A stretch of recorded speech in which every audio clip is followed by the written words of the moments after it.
Salut à tous, ravi de vous retrouver sur canalturf.com pour évoquer ce programme dominical du 13 mars. Nous allons commencer par le Quintet Plus. Il aura pour cadre l'hippodrome d'Auteuil. Dans cette épreuve, j'ai placé en tête les numéros 2, As et 8, à savoir Forest, Capharnaüm et Provocateur, respectivement affichés 4e, 2e et 5e du prix Fifrelet fin novembre en pareille société, preuve de leur compétitivité à ce niveau de compétition. Je les pense ici capables de se tailler la part du lion, le 2, le 1 et le 8. On leur reposera le numéro 12. Crack de rêve, au départ de son premier handicap, le cheval vient de s'imposer en plat, preuve de sa bonne forme, il revient sur les balais avec des prétentions. Le numéro 16, Big Ball, qui affiche une 4e place et une 3e place en 2 sorties cet hiver sur les haies paloises. Le numéro 7, Court Vite, au départ aussi de son premier handicap, mais qui compte 2 courses sur les haies pour autant de podiums. Le numéro 3, Lucky Flower, elle aussi participe à son premier handicap, mais elle fait preuve d'une belle régularité. La méfiance s'impose. Attention également au numéro 10, Costalina, qui avait remporté une épreuve sur ce tracé fin novembre et qui dépend de l'entraînement en pleine forme de Patrice Quinton. Résumé chiffré pour ce quintet sur la butte Mortemart, 2 As 8 12, 16, 7, 3 et 10.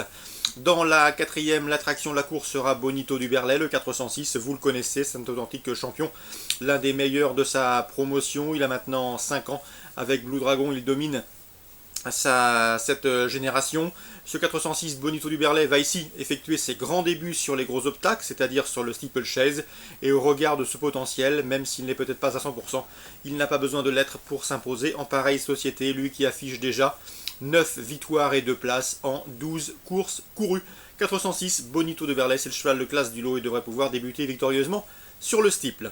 Dans le prix Duc d'Anjou, l'épreuve phare de cette réunion, une épreuve estampillée groupe 3, nous avons au départ plusieurs des meilleurs 4 ans, à savoir le 601 Punch Nantais et le 602 Buddy Banks, qui ont formé dans cet ordre le couplet gagnant du prix Congrès. C'était début novembre, le 7 novembre pour être plus précis. Ici, ils devraient pouvoir asseoir leur suprématie dans cette discipline, même s'ils n'ont pas paru en piste depuis un peu plus de 4 mois. Faisons confiance à Guillaume Macaire pour les avoir amenés suffisamment bien pour s'illustrer d'entrée de jeu. 601 et 602. Le danger pour eux pourrait venir de leur compagnon de boxe, leur voisin d'écurie, le 607 Politicard, qui lui aussi a des références sur le steeple, 2 courses sur les gros obstacles, 2 victoires. De surcroît, le cheval avait fait une rentrée correcte, 2e pour sa rentrée en haie. C'était dernièrement à Pau. 601, 602, 607. Pourquoi pas une hégémonie Guillaume Macaire dans ce prix Duc d'Anjou édition 2016. On va se diriger maintenant sur Bordeaux, Réunion 2. Dans la première, j'aime beaucoup le 108 Brasilio Bello. Le cheval affiche déjà 4 victoires en 11 courses courues. C'est un poulain d'avenir. Il vient de s'imposer sur le profil corde à droite de l'hippodrome de Cholet. C'était le 6 mars. Il court à une semaine. Mais a priori, vu le style de ce succès, il peut remettre le couvert.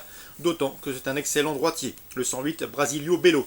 J'ai pu m'entretenir également avec Fabien Jans, qui effectue un déplacement sur l'hippodrome bordelais avec des prétentions. Lui qui est basé dans la Sarthe. Il présente notamment le 307 Arrow du Perche qui reste sur 2 victoires. Une confirmation était ici attendue pour ce 307 Arrow du Perche, mais il m'a également indiqué qu'il se déplaçait essentiellement pour le 620 Arpège de Neuillet. Arpège de Neuillet qui a connu de gros soucis de santé, plusieurs interruptions de carrière, mais la qualité ne lui fait pas défaut. Il est en net retard de gain.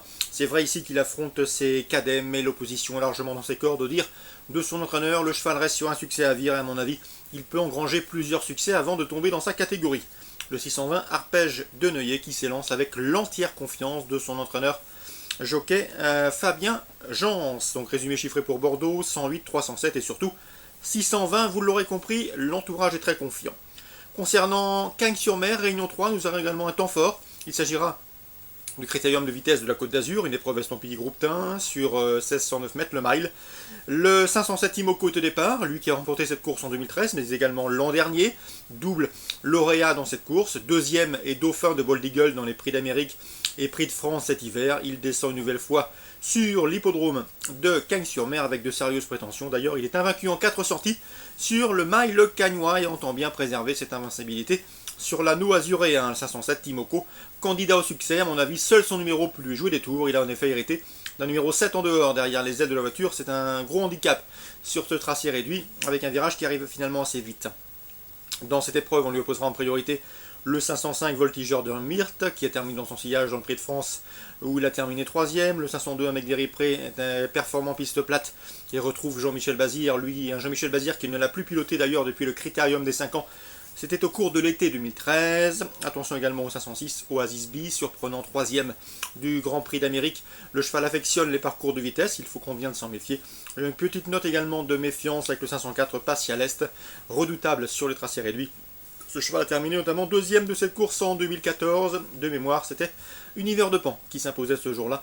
Univers de Pan qui était pressenti au départ de l'édition 2016 de ce critérium de vitesse, mais qui malheureusement s'est donné un petit coup au paddock et qui ne pourra pas ici être de la partie. Concernant ce critérium de vitesse de la Côte d'Azur, 5e course, 507 Timoko, 505 Voltigeur de Mythe et 502 un mec d'Éripré, mes 3 préférés. Éventuellement, on rajoute pour les trios et multi le 6 et le 4. Voilà pour les infos de ce dimanche 13 mars. Bonjour à tous, bon week-end et on se dit à très bientôt sur Direct Course.